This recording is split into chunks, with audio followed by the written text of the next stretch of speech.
Pounders, welcome back. Tonight, we're going to be jumping into the weekly winners contest again and have a special guest, Meg, joining me tonight on our show. We joined her stream on Fanspeak a few days ago. So running it back again, that stream went well. It was a Bestball Mania team where I may have accidentally sniped you a little bit. We were both in the same stream. It was a fun one though. It happens. It happens. It was totally fine. I just tweeted my team today. I wasn't like in love with the team, but it wasn't because you sniped me. So don't worry, Pat. No, I had so much fun Friday, and I'm so happy to join you on your stream tonight. Awesome. Yeah. And we'll sort of dive into some of the data that I pulled with Josh from last year's contest. We'll cover it real quickly, see some of the important points and what you like about it. And then we'll try to implement it into our draft. But some early hellos, Jared, Too Cool Rad, Fantasy Football Garage, grinding on his own channel late at night, if you like that sort of thing. Tyler gifting one when two people were waiting in the chat 20 minutes before the stream starts. And then Brian joining, gifting one. I appreciate you guys. And the love and support has been overwhelming, especially these last few weeks where we really picked up pace. And it looks like we're headed for that 2K goal to do a 24-hour live stream. I can't wait for that. I can't wait. You're hitting it. I know it. That guarantees a third appearance for Meg. That's what I'm looking for. That's what I'm looking for. That'll be a wild time. But I appreciate everyone showing up. If you can, go down, slap the like, hit the sub if you enjoy the content, and let's jump into some of the data that we pulled from last year. And I guess not to bore the people, I've already seen some of this. We have this posted in our Discord if you want to get this whole data set. It's about 20, 22 different data points. And if you go to our Discord right in the Bestball cheat sheet section, you can download it and you can play around with it and sort of dive deeper into it. Also have linked in the description some of the videos that we did on this as well, talking in depth. But some of the more important points that I think I saw from this, and maybe you can agree and you can touch on it as well. Running backs, teams with 5 running backs, 37%, teams with 6 running backs, 39%. And then the drop off of adding a 7th running back, dropping to 11%. This seems pretty telling to me. Yeah, no, I think that makes sense to stay with 5 or 6 running backs. I mean, especially if you're doing, a hero build for sure. But I think that makes a ton of sense. Right. And you saw those teams in weekly winners last year go hero QB, go hero tight end, sometimes both on the same team. So you were getting a fair amount of 7 running back teams as well. Right. So this drop off to like 28% is you can see sort of the diminishing returns. And then same thing with receivers. From 34% hit rate with 7 and 8 wide receiver teams, obviously the most common builds, but 9 wasn't this big of a difference in my opinion. And it's a 20% drop. And this is, if you guys don't already know, we pulled the top 10 teams for weeks 1 through 17, 170 teams in total to grab these data points. Now, it's tough to really go with the tight end data here. I will say not a lot of teams going 1, not a ton of teams going 4 either. But in some of those 1 tight end teams with like Mark Andrews, like that didn't help with the injury. Yeah. So these numbers I think can change more wildly than some of the ones at the other positions. When you said on my stream on Friday, when we did Friends of Bestball, you said that kind of the 2, 6, 8, 2, it may feel boring, but that's what was all optimal last year, right? It was good for Bestball Mania. It was good for weekly winners at 13.5%. Now, it is the more commonly built roster construction. So we do expect this number to be a little more inflated. It doesn't mean it's the, exact thing that you need to do every single time. It really depends on a room by room basis.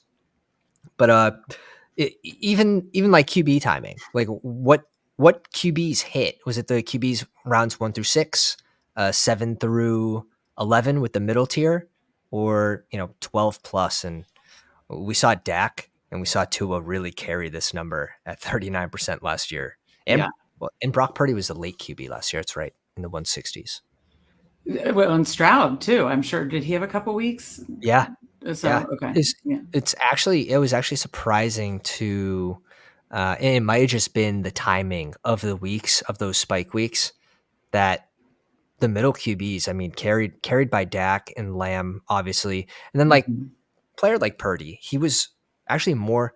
It wasn't his spike weeks that got him there. He was QB1, I think, one time last year. It was more that you had those pieces in San Fran that were really right, propelling you into the top 10. Um, so maybe even sometimes with QB on flatter scoring weeks, it doesn't matter as much. But I sure, thought this was low actually for late QBs. right, Given you had Stroud, given you had Brock Purdy, right, to see it under some of the other ones in early QB, I thought this was actually relatively high for. There's a lack of early QBs that go in the first 6 rounds. You had Trevor Lawrence that went there last year. You had Mahomes, who I don't even know if he had a single week. He had 1 week as QB1. right, So some underperforming QBs for early QBs last year too. right. So Uh, did you typically hit two in the middle, like a Dak Purdy, or was that your strategy I last year? think it depends. If I think you can go two middle QBs if you have the correlation. I'm okay with that. I don't think it's too much. Typically, if I'm going an early QB, I want to try to hit on a late correlated QB. Right, I go a middle round QB.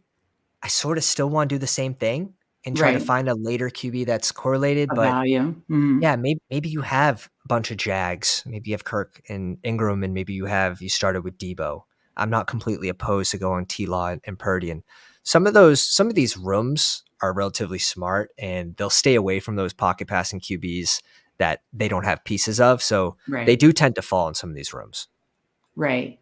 Well, I have a Will Levis problem, so I'm taking That's so much good. Will Levis, and I, I feel like he could. I have a Titans. I'm like obsessed with the Titans. That I feel like they're going to be like a great value stack yeah, in potentially all formats. So you might have to help me with my Will Levis problem I tonight in I that think that's regard. a good thing. I think that's a Yeah, good thing. looking for those Um, value stacks, right? Yeah. exactly.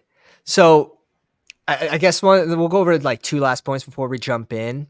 Is pocket QBs, the double stack hitting 22.5%, and then seeing the rushing QBs, a double stack hitting almost 10% less. And it's not overly surprising because these QBs are getting there on the ground, sort of stealing those touchdowns away from the pass catchers. But also the naked, so like pocket QBs with no stack, still Mhm. hitting 20%. I thought Hmm. was high. Does that surprise you at all? You said pocket QBs with Yeah, naked. pocket That QBs with yeah, no stack. Yeah. yeah. The fact that it's pocket with no naked, it surprises me. Yes, for sure. And then Russian QB with no stack is 34.5%. That's sort of That more doesn't surprise expected. me. Yeah, that doesn't Right. surprise me. Right. Yeah. Right.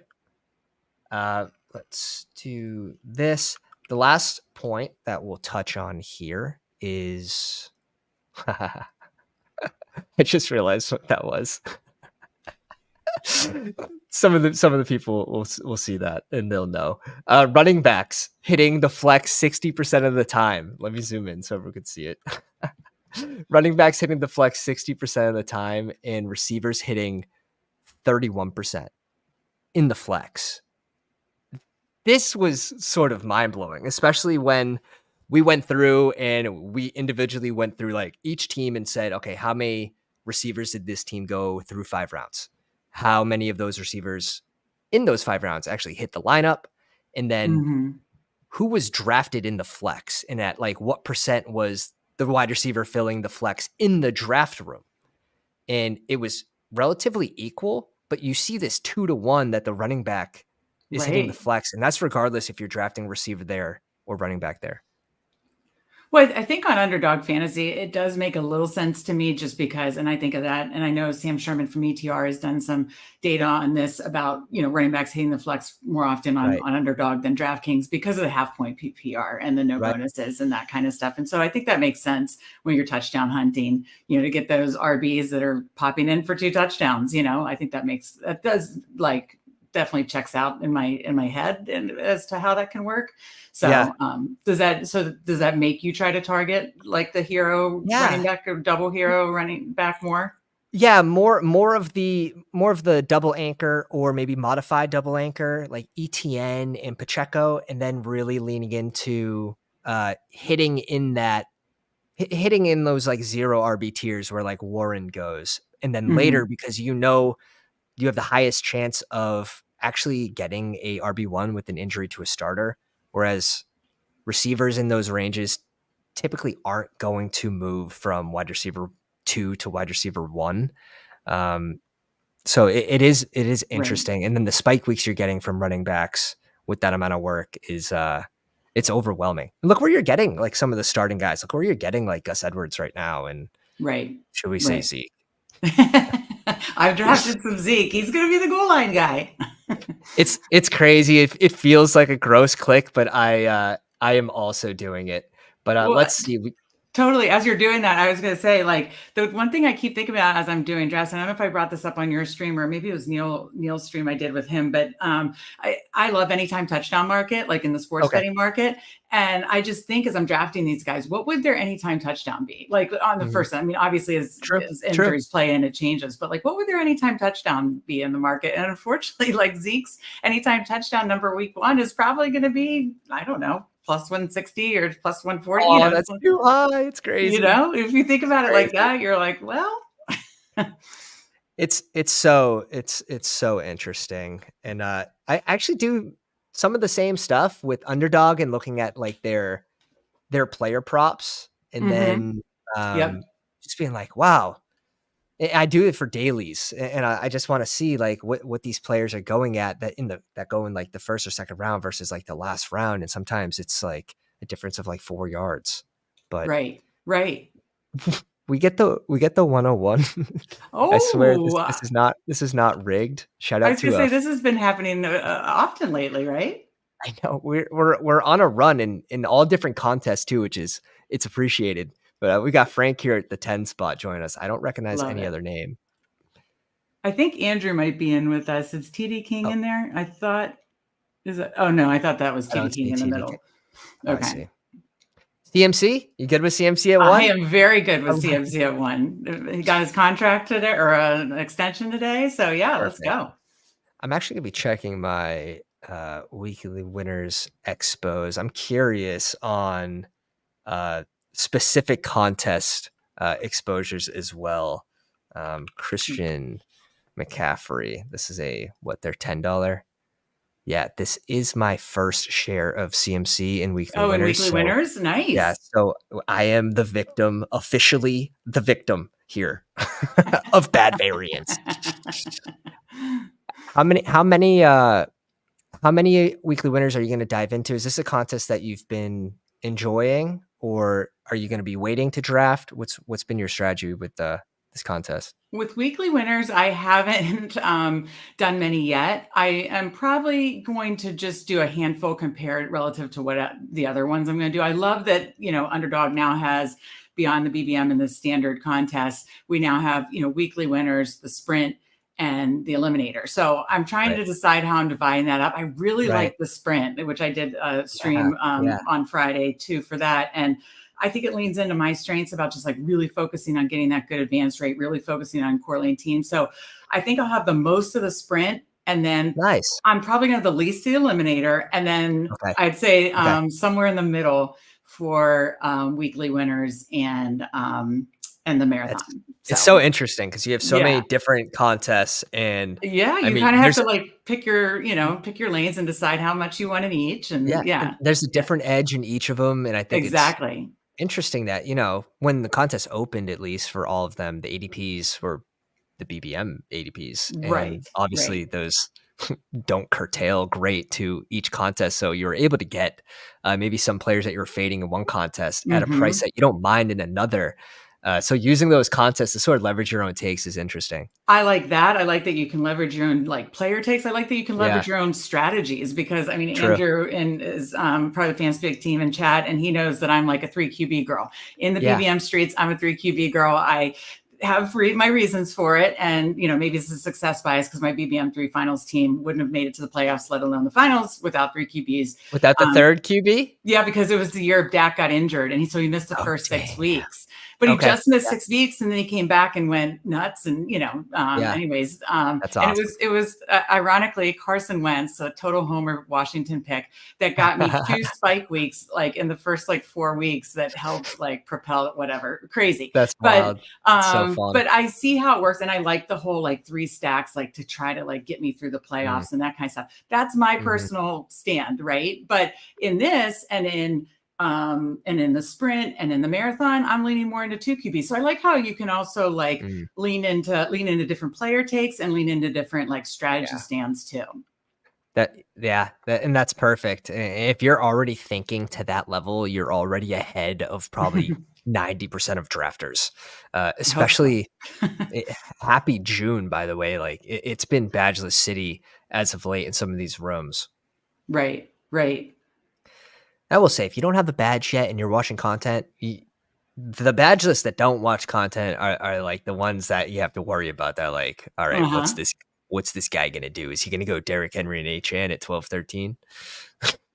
This is crazy. What are you thinking at the turn here? Uh, yeah, it's funny because With your first CMC share.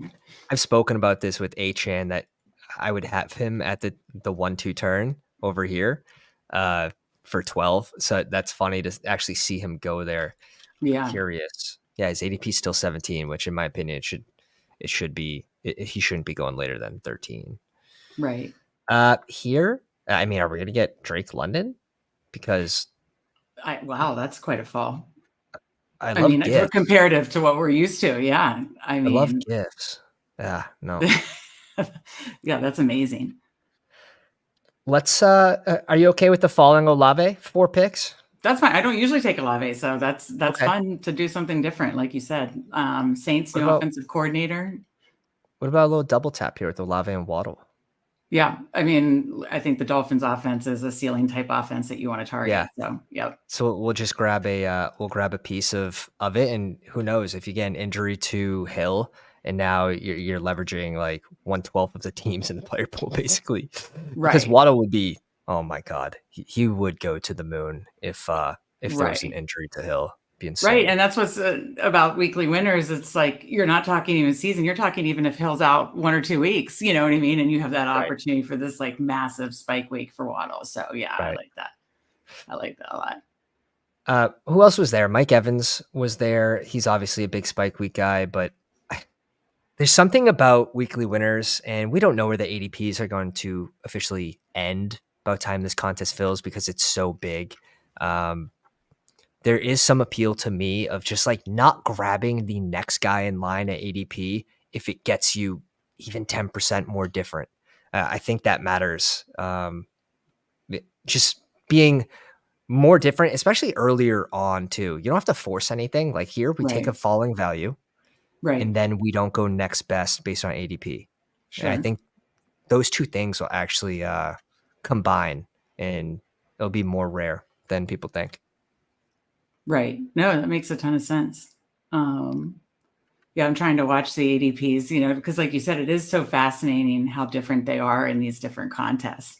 Now, do you do anything in weekly winners? I remember trying this last year and didn't have a ton of success with it because then I reached too much. But do you try to do Mm, where you just draft a certain bye week, so you're punting that week, or you yeah, draft on a certain bye, yeah, okay, well, a lot of teams are going to be off week 12. I'm going to draft all non-week 12 teams. Do you do yeah. anything like that? I think if you guys are looking for a strategy like that, to obviously target the weeks that have the heaviest bye weeks, which is 12 Right. and 14. Right. So if you wanted to target a certain week, for me, it would be, okay, let's go into the matchups of week 12 and 14. Let's see who has the best matchups and let's build around, my 3 favorite matchups that game without Hmm. completely overstacking, because we also saw in the data that overstacking was negatively correlated, Right. um, in a way, especially the higher price point players. So that is definitely a strategy. But I also like what you said, just stacking your bye week so you have more live players for all the other weeks. Right. I So like you've that done as that well. before where you'll just Oh, try to take a lot of, that's bye that week and that's yeah. my favorite one because it's more brainless. You could jump Yeah. in, like, on the phone. You could do a couple at a time and sort of focus that strategy, whereas if you're focusing a certain week, now you're looking, "Okay, where am I picking from? What do those ADPs usually fall to? Who can I get?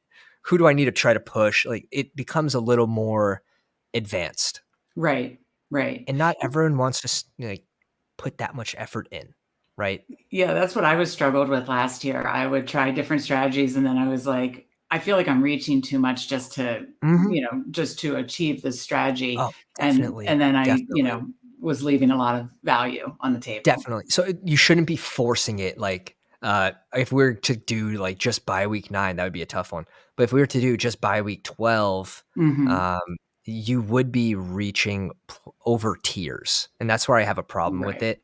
Right. Where if you have players in the same tier that have the same bye week, like, go ahead, go get that guy. I think that's completely fine. When you start reaching 1 tier, 2 tiers of skill level where you would have players set to, I think you start to hurt your chances and hurt the ceiling of your team. Right. The one I think I struggled with the most, I know that people talked about just different strategy, last year being the first year of it. And I heard some people talk about, well, try like stacking division because you'll likely get like 2 games, obviously overlapping games. So Yep, I would love that. like massively reach on just like trying to stack up, okay, I'm gonna try the NFC North. And it was just a mess. Like I'd look at the team and I was like, this is absolutely terrible. Yeah, So at least you learn though, and live and learn. So won't it's do that. it was last year. It was unsolved, right? Yes, So totally attacking unsolved. different contests in a contest that wasn't solved. There's nothing wrong with that. Here, I like T Okay. Higgins, also by week 12. Yeah. We have a lot of options with by week 12 too. Well, that's nice. Yeah. And, Higgins works for me. Yeah. What do you think about? I'll leave this next pick up to you, but I'm okay with. I'm really okay with any of this. It could be Kirk, but again, I think that's. It could be tight end. It could be QB. Whatever you want. Running back. Whatever you think. Who is the top running back on the board, even though we have It's McCaffrey? Rashad White. No. Okay. Yeah. Then Cooper's fine with me then. Okay. What bye week is he? 10. Okay. Yeah. Like you said, you can't. All right. We'll hit. So again, we're filling the flex with the receiver here, but That's why I spread. asked about the running back, but like you said, you don't want to force it if it's We're not there. talking about Amari Cooper versus Rashad White here. Yeah. Like sometimes you can't force the data into being true for Mhm. your current draft. If we had like a falling Pacheco, which Right. you were able to get him, I think, in the 50s when this contest opened, Oh, wow. and that was a player that we identified right away as like, this dude's gonna rise because he's good in so many different ways. He's Right. good with leveraging Mahomes, leveraging, the whole Kansas City offense with Kelsey, Worthy, all the Marquise Brown, all the receivers, Rice.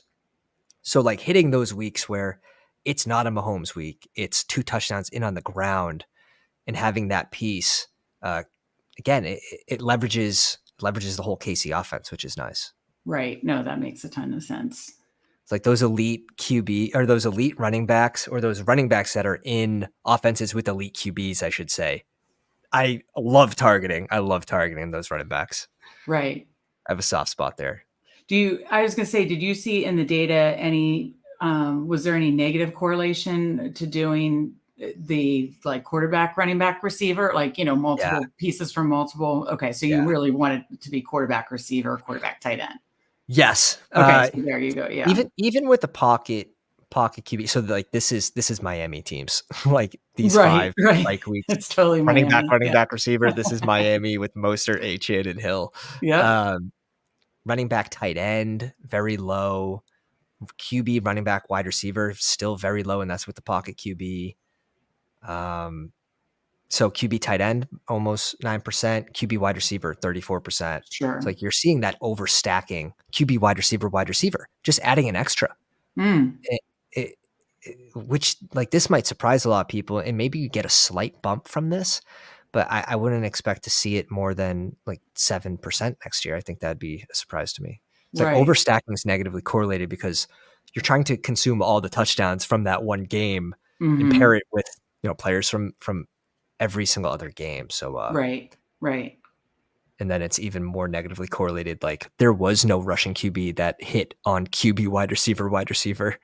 Right. No, that makes sense. It's almost like you are trying to hit like a anytime touchdown parlay, and then obviously have the quarterback stacked with the right guy. That's exactly, that's a really good way to think about it. I told you I'm obsessed with anytime touchdown market. I really am. After Frank's pick, okay. So the clear target for me in this range. Yeah. Oh God, I was like, does Frank pick twice here? Oh, good. He already picked his second time. Would be Montgomery. And this would be to leverage a Monra first round pick, to leverage Laporta third round pick, Goff, JMO, just everyone. Gibbs, yeah. an early second round, late first in some. And a touchdown target, a guy who just exactly. is, the guy who will still, even with Gibbs, get a lot of carries inside the 5, so. I'm addicted to bringing in these style running backs and trying to, of course, you have to get lucky, and the stars have to align all in a single week. Sky has to be clear, has to be a blood moon, like all these things have to happen. But you give your team the highest chance to hit, and that's what it's all about. Right. No, if you guys are just joining us, go down, slap the like on the live stream. We could be doing a 24-hour live stream when we hit 2,000 subscribers. We're more than on pace. So go down, hit the subscribe, and also give Megan a follow. The link is in the description to her Twitter. The link is in the description for her YouTube channel, fanspeak.com. She's got the whole works going on. So make sure you give her a follow as well. Well, thank you. So how many were up in one, right? Monty goes. Oh, Monty goes. Okay. Which RB here do you like the best? Is that Aaron Jones, Stevenson, Mostert, right? Yeah. I'd still say Mostert and just getting that.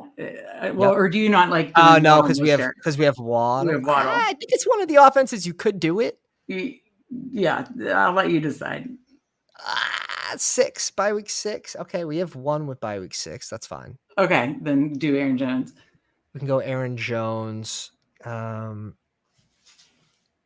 Yeah, I'm so used to correlating teams, so that was a good catch. What do you think about bringing in? We can bring in Ingram by week 12. Another by week 12. I like that. And then it looks like we're going to be giving up that week anyways. Yeah, and then you have a chance to probably look for a Lawrence stack, right? Bingo. Exactly. Exactly. And the higher the price player, like this team screams like we need, maybe not need Derek Carr. Olave can get there without a Derek Carr spike week, but typically, what would be the cost of bringing in, like you do like Trevor Lawrence and Derek Carr, right? You bring in either Tua and Derek Carr. I'm completely fine with that. You're investing so much in Olave here that you basically need that big, 120 yards, a touchdown in 6 catches, like at a minimum. So right. No, that makes sense. Well, it's nice because you do have multiple receiver, tight end stacking options, like all kind of. That's true too. Lined up, so that's true as well. To see what ranges hit. So for the listeners, so far we have CMC, Aaron Jones, Olave, Waddle, Higgins, Cooper, and Evan Ingram. I mean, I definitely like the ceiling of this team so far. Yeah, I'm still bummed about David Montgomery. I was like already getting excited for his but no, I think I like the way the team's shaping up. It's okay. Like Aaron Jones, same thing. Like you're still right. You're still leveraging. You're still leveraging Jefferson and Addison, which are expensive pieces. And I mean, when he came back at the end of last season, he's still can be that guy that has that massive ceiling week. It was the first game, I think it was the playoffs, right? Mm-hmm. Where he had a rushing game against San Fran for over 100 yards. It was like the first time in like 2.5 seasons San Fran's defense let up 100 rushing yards to a single running back in a game. Right. I remember I didn't draft him a lot in like the playoff format, and I was like, oh, that hurt. Scary Dream says, hit that like button. Yes, please. It's free. It helps the stream, and it helps us towards our goal of 2,000 subscribers and getting you guys a very entertaining live stream. Beers, coffee. I'm going to be in rare form. All the liquids, all the different liquids. Yeah. Just all All of them. Hydration, caffeine, alcohol, we mix it all. You're going to see some phases. You're going to see some phases. I've been trying to get a couple longer streams in, even like 2.5 hours. It's like, all right. Just to practice. It's a long ways away. I'm going to be one of those people that are like, yeah, I'm training for a marathon. It's like, how far can you run? Like a mile and a half. Oh, that's great. But I have yet to dive into the sprint.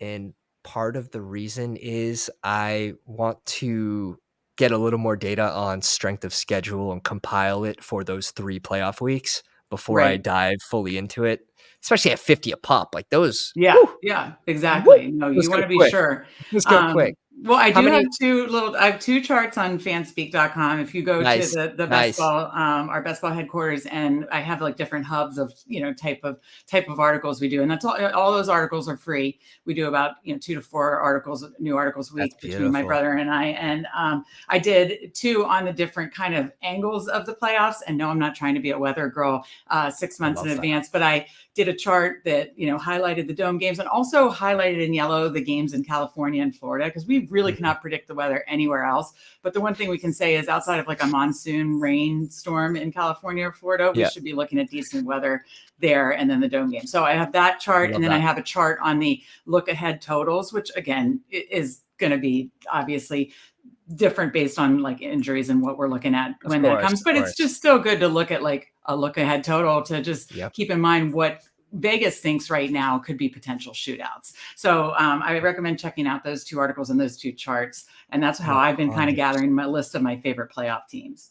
100%. Here, I'll link the website after these picks. Najee. Okay.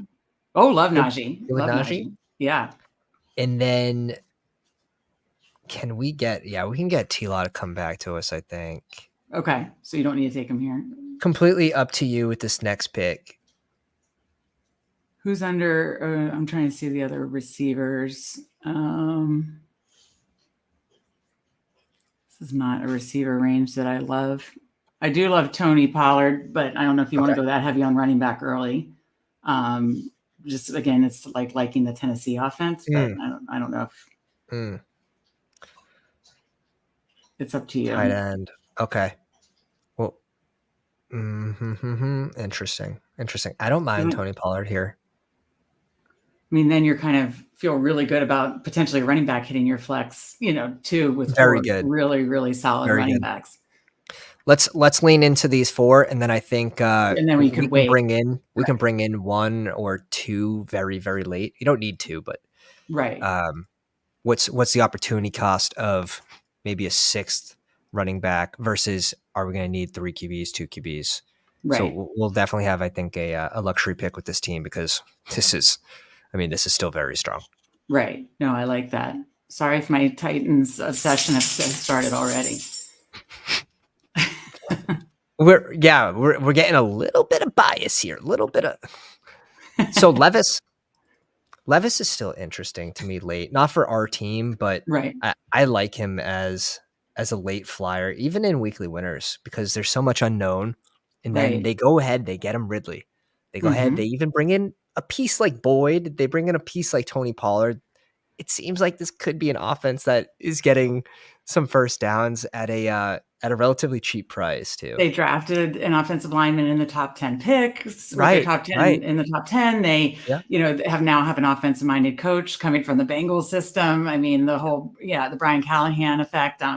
Actually, my brother and I are going to do a show on Fanspeak Network tomorrow about like the changes of offensive coordinators and offensive coordinator impacts. And Brian Callahan, when I say I'm talking about the Titans, is like, the number 1 for me, because it's like, I just think, coming from the Bengals system, what he could do for this young quarterback and these new weapons in this offense is you can't be understated. So should we be worried about Chiggy's usage if it's going to look anything like Irv Smith Jr. last year? Yeah, we definitely would need it better than that.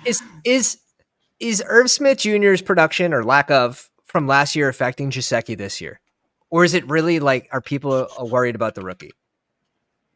That's a good question. Sorry, my dog's like almost ready to knock over my microphone. Um, that is a good question. I don't know. Because yeah, 'Cause, I haven't taken any Gasecki or anything like that. So mm, it's it's intriguing at the very least where Jaceki goes at 204, and his profile coming out of college. I know it's been a long time. He had a couple decent years earlier into his right. career. Oh, for sure. Um, Yeah. they sort of phased him out last year, going with like a more like Seattle type approach at tight end Right. with Yeah. The whole multiple. tight end committee approach. Yeah. But it's definitely the right offense. And God forbid one of their receivers went down. Like 18th round Jaceki right now is someone I'm just not going to be under 8%. I can't be. I Right. can't. Right. No, that makes sense. No, that absolutely makes sense. So If is Lawrence still on the board?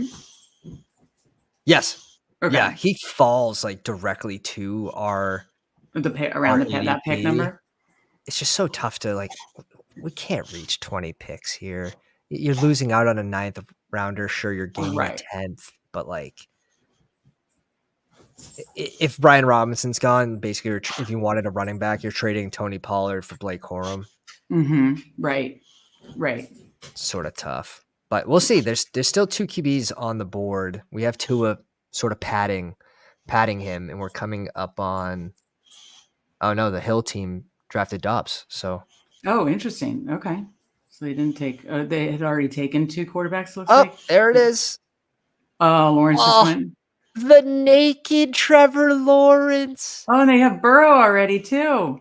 The Oh, naked Trevor Lawrence. And this is where it's like, okay, there's a little bit of bias because he has a badge and we expect him to, know right.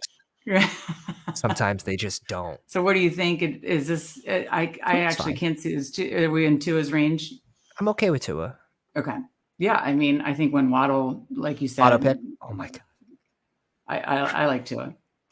I saw this drop all the way down to triple zeros. I'm like, did he just auto pick Tua? Like stab us right through the heart.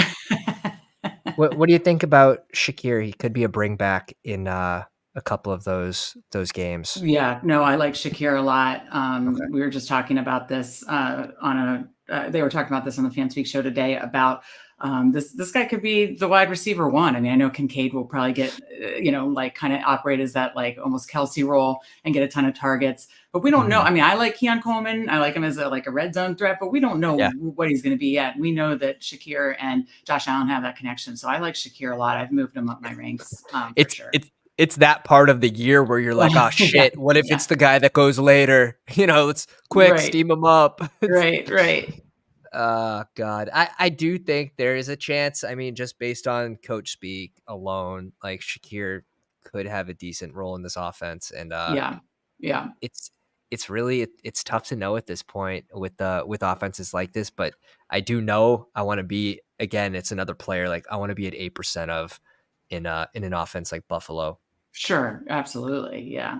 So is Curtis Samuel the piece for you that goes too early? Like are you Yes. Yeah. I've got it, moved him got it, down and I've moved Shakir up. got Yes, it. So for sort of sure. leveraging that hmm take there. I Which, like I it. mean, I'm a Washington fan. I was impressed with Curtis Samuel's season last year. I still think he can be a functional receiver. I just think, I think you would get, and we're looking, especially in this format for those like Mhm. massive ceiling weeks. I see. I know Curtis Samuel sure had one on Thanksgiving, but other than that, I think you're going to see something like that more from Shakir, Kincaid, and even Keon Coleman in that offense. Fair. Completely fair. What do you think about the Kincaid price where he goes based on, I mean, It's hard because it's so expensive, but again, mhm, I keep thinking that I can see him like really operating as like that Kelsey, like he is the guy, the number one target in the offense. So copy, when you think of copy, it that way, you know, copy. definitely would, like you said, want to make sure I'm getting my shares of him because I can certainly see that being a high percent chance of in the range of outcomes. I like that. I do agree. Like some of these tight ends, it's like, okay, can they pay out their ADP? Right. Um, when I am just in love with like the Evan Ingram, Jake Ferguson, you're Yeah. getting like old Kincaid here in the 7th round. So, and Jake Ferguson, I think, is still underpriced by probably 10 picks. Oh, yeah, I love targeting the Dallas offense. I feel like they were so pass happy after their bye week Oh, last year, yeah. and then, this year with not addressing the running back, we talked about Zeke earlier, that, you gotta believe they're gonna be pass heavy this year, volume-wise, and we saw the impact of that with Jake Ferguson. Even in the red zone, like we Yes. shouldn't see a huge change there. Like Dallas, again, like Dak was pass happy in the red zone. You would have thought he had a Rodgers jersey on. Like Right, totally. Rodgers used to be, he was very greedy in the red zone in years Yeah, past. yeah. It'll be interesting to see this year. I've definitely been like fine. I mean, I'd have to check my exposure where I'm at with Rodgers, but I'm not shying away from him coming back this year, Cool. especially when I get Garrett Wilson, Cool. or even if I really want to. And obviously, this plays into like my style with BBM, like the 3 quarterback thing, and wanting to get some one or two later. Yep. That Yep. That I makes don't sense. even mind like backstacking him with like a Corley and or Conklin. Mm, I could I like just that. see that working. Dude, So, this team has 3 receivers through ooh, 12 rounds. Like, yeah, that's gonna be tough. yikes. Yikes. You draft Um, your second tight end. Yeah, it's tough. It's tough. I don't even mind him hitting like this range of running backs too. I think this is beautiful. I'm like, oh god, this is gonna be a sick team. And then you scroll up, you see like back to back QBs, back to back tight ends. It's like where's the where are the receivers? for the receivers, yeah. I think we've been dancing nicely around this room, sort of creating this balanced build. Yeah, it's a very balanced build, which kind of either lets you focus on the whole bye week correlation or any team correlation or and stacks and Yeah. or yeah, it just doesn't we don't have to force anything, which is nice. Ooh, interesting. So So we're one up in I one. typically like Burton here, but we already have T Higgs, so Okay. not really not really gonna be my favorite click in What this about range. Mooney as a spike week guy Ooh, I within like Atlanta Kendre too.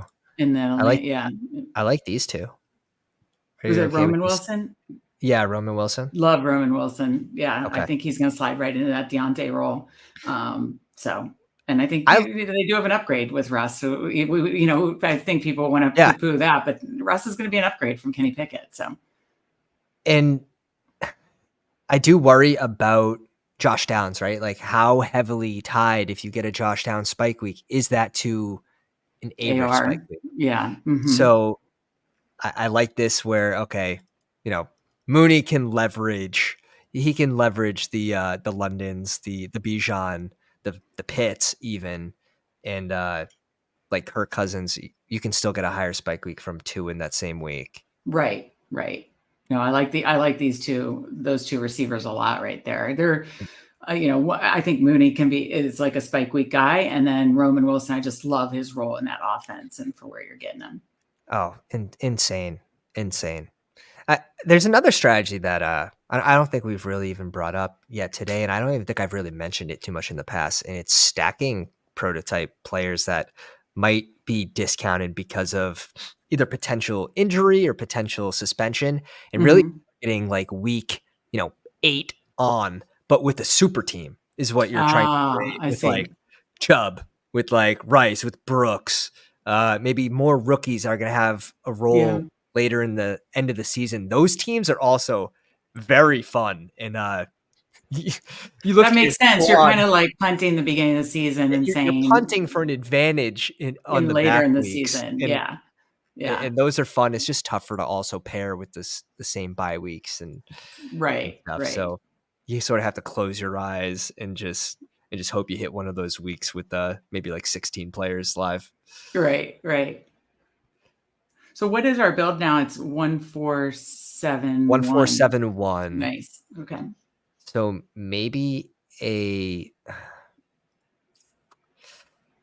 maybe a tight end like uh Conklin. I don't think Henry's gonna be there. I was gonna say if Henry's there, I like that a lot. Jacek again would be a double stack. Not really. I like Fant late too. Yeah, I'd say Henry Conklin are my two favorite. And I think Deshaun Watson has to go to the top of our queue with Amari. Was it our stream? I think it was the stream I did with you when you were trying to talk. I'm not a Watson girl, and you were like trying to talk me into it. You're like, no, listen, let me give you some Uh, stats, and then he ended uh, up getting sniped anyways. And yes. I, Yeah, yeah, that was so, us. That was yeah. us. He was grossly bad if you were watching him play football last year, but Mm-hmm. somehow the fantasy points were still there. Uh, I think he had 4 fumbles last year through however many games played. He had like 4 or 5. Right. Yeah, but he had a couple rushing touchdowns. Mm-hmm. It was ugly football, but for fantasy, I Yeah, mean, we've that's seen all. Jameis Winston play some ugly football. Who cares? That's right. All we care is the fantasy points. Dallas is going to be in some shootouts. Yeah, I agree. Mm-hmm. See, we're leaning into Garrett Wilson. We're leaning into Breece Hall being first round picks. Like the Right. Rodgers ADP to me doesn't. Exactly. It should be a little higher. That's why, like, when the Garrett Wilson and Brees folks pass him up, like, I'll scoop him and take Strange. him, backstack him, Yeah. and because it's like you said, with that ADP for them, we're banking on him playing the whole season. So Oh, this guy's gonna snipe Deshaun. does he have a Browns? Does he have Njoku? No, he doesn't have anything. But I don't think you need. Yeah, I don't think you necessarily need correlation with Deshaun. It's good to have at least one piece. Right. Oh my god, we're so lucky. All right. So you got We're you got so to lucky. What do you think? You want to go Conklin? We can sort of leverage the Breece Hall touchdowns and the Garrett Wilson touchdowns. Yeah, I like Conklin a lot. I have a lot of Conklin already All in right, the beautiful. main format. Let's go Deshaun, and we can also go Jonnu. It'll be a double, which I I don't was gonna mind say, does as that do I you don't mind? mind it as much with I don't mind it as much with tight end. And Okay. let me actually pull up the stats to see if that's Oh, the whole, yeah, I remember oh, pocket seeing. pocket passing QB. Yeah, QB wide receiver tight end 10.5%. So it's not that bad because you don't need too many points from your tight end Right, for it to get there. Uh, right. if you're just joining us, this is data we pulled top 10 teams from weeks 1 through 17 last year in weekly winners. So 170 teams in total of data. Did you see on I love that Coach Speak Index on Twitter, and they had a Mike McDaniel quote about Jonnu and getting him open in space. It was a long clip, but Right, right. I watched it. But basically, the summary was, oh, Jonnu could be a good target. So They targeted Johnny too in free agency, so right, I gotta think they at least have a plan for him, and right, they like explosive type players. And Johnny, of course, a little older at this point, but he still had some long ass plays last year, some like 60-yard touchdowns where he like breaks it down the sideline. So dude right. can still move. Oh god, this is such a good question. Which Chargers tight end is the guy we want? It's That's one I'm waiting for news on. I have not at touched some any. point you have to ask the important questions, and this is one of them. Yeah, yeah. Have Hurst you? is someone I've been mixing into tournaments that fill quick. So like the puppies, the pugs. Okay, I'll put him on as like a third tight end with this will be my, like Herbert unknown, lad. basically. It's I don't think you necessarily have to do it right now for BBM. I don't think you have to do it for weekly winners because you can afford to wait. He's not going to rise Mhm. that high if you get that news that he's getting the starting reps. But in contests that fill, I do like the leverage point of Yeah. potentially sneaking a team there and him getting 13 points and being, tight end 2 that week. Yeah, and basically unknown. No, I think those time box tournaments to get somebody at the basically free at the very end of the draft that Yeah. may not be owned is really interesting. And like Parham, like I want to be in on him, but the dude's ceiling is like 2 catches, 6 yards, 2 touchdowns for Right, like 14 points and relying a little too much on touchdowns. A little too much. right, Because he's not getting those 50, 60-yard games with 6 catches and 1 touchdown. I'd rather that than right. rely on him You trying get to get two, 2. yeah, trying to get two. Yeah, absolutely. Especially with the new offense, they should be running a little more run heavy. maybe a little less reliant in the red zone on Mhm. Herbert. I like that you were able to get the second quarterback, second tight end there in that last round. Nice. Yeah, it takes a village, to give us, a 6-pick drop on Deshaun. So, we'll take it. We'll take it. This is the range where I think it's great to mix in some RBs too, like Tank Mhm. Bigsby if you wanted. Is Braylon Hall alive on the board? Yep. Braylon Allen, excuse me. Braylon Hall. Combine the names, yeah. Brees Hall. Just mix the names. Beautiful. Braylon Hall. New meme. New meme was born. We have Watson, so not really interested in Foreman here. Mhm. We have CMC again. We can sort of X that out. These are all interesting. Yeah, I like those are all like the late round tight end, or excuse me, running backs that I've considered. Damn.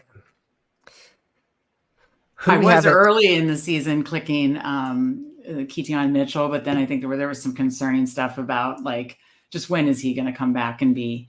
right? But he was so fun to watch last year before he got hurt. So I thought he could have been like a thunder lightning situation for Derrick Henry, but I think that you're probably not going to get that till later in the season. True. That's true. Braylon Allen with bye week 12 is an automatic for me, and then you can pick the next RB here. Okay, you want to go two or RBs? if you want a receiver in this range too. If there's someone that sticks out. No, there's no. I think we're relying. Is Tolbert still on the board? I do like Tolbert a lot. Tolbert's on the board. Do we already have Dallas? Nope, I don't think we do.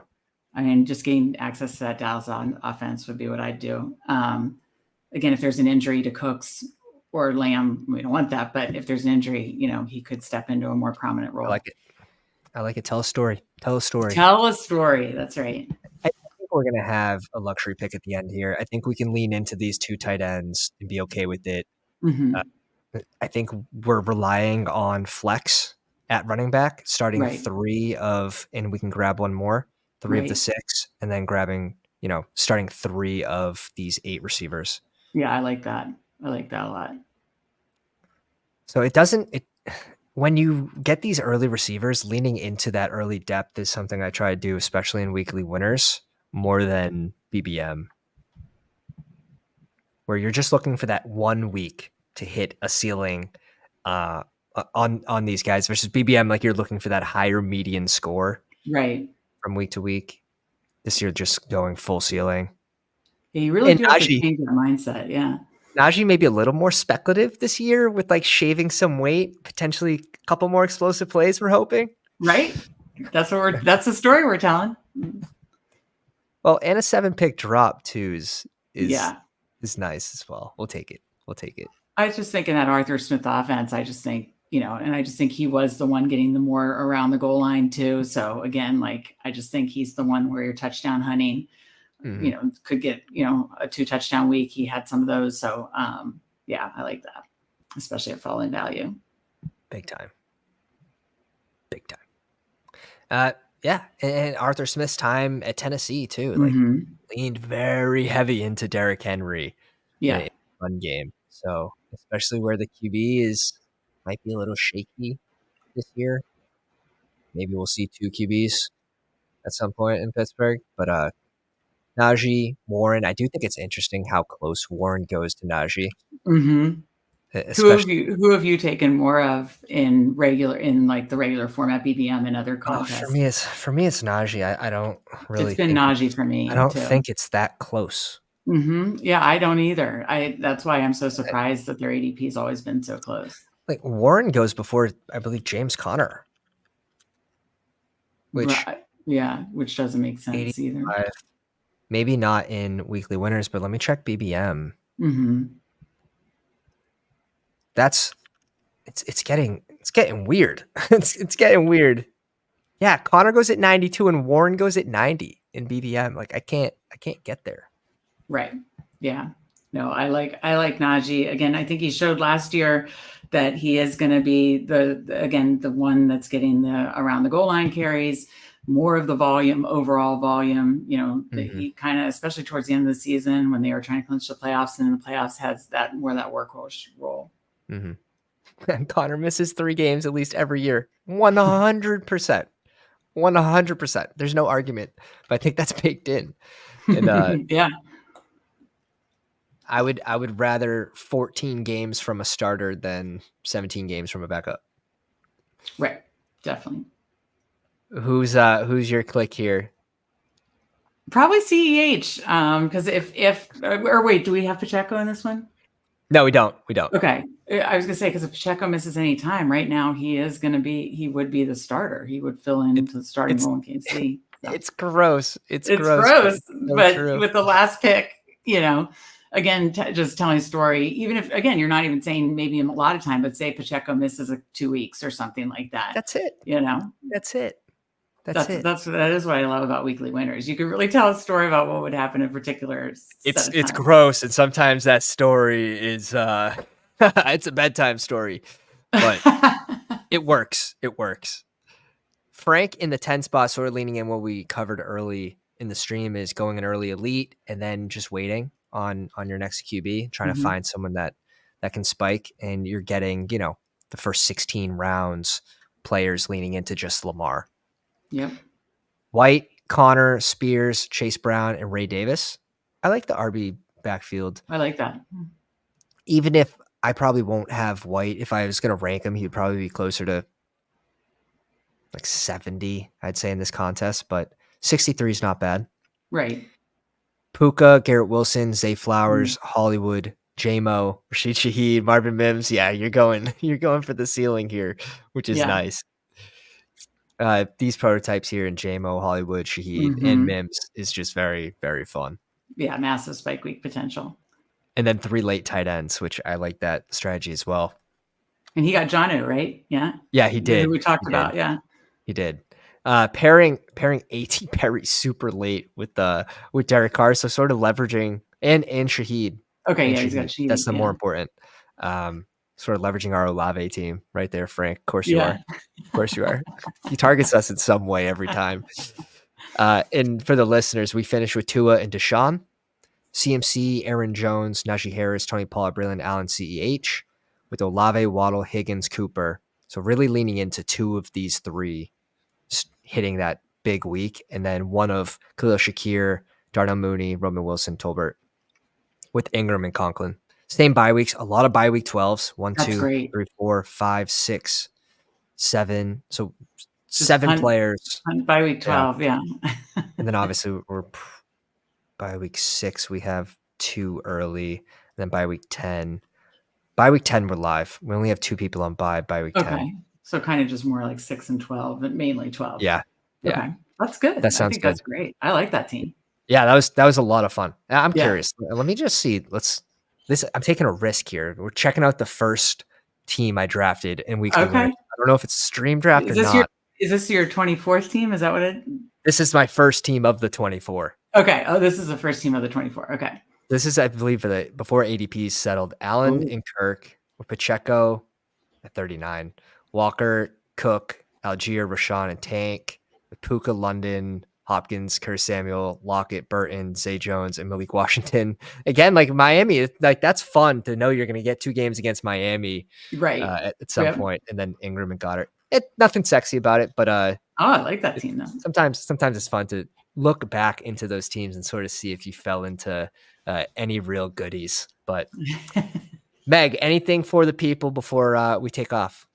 No, just again, well, first of all, thank you so much for having me, Pat. I love doing streams with you. We're going to be doing some monthly live streams on probably like the last Friday of each month, some longer live streams, and hopefully you'll join us for some of those. But we do 4 to 5 live drafts every week on the Fanspeak Network. So be sure to subscribe there. And then we've got plenty of content all free on fanspeak.com. There'll be some rankings and some other best ball stuff behind the Ultimate GM paywall soon. But tons of content on fanspeak.com and Fanspeak Network. And we appreciate you checking that out. That's awesome. Let's go. Super stoked. And we're going to have some more exciting news for Meg, hopefully here soon. And you guys, so keep a lookout. Get into the Discord. Link is in the description. Link is at the top of the chat as well. That is where you can find the weekly winners data set, the full data set that Josh helped me put together with like 20 plus points. You can sift through this data and sort of see what's important to you here. And I'm sure you could find some nuggets, and that's completely free in the Discord. So appreciate everyone coming out. If you enjoyed the stream, make sure you drop a like on the way out. You hit subscribe, 24-hour live stream with 2K subs. Give Meg a follow. Links in the description. Have a good night, Pounders.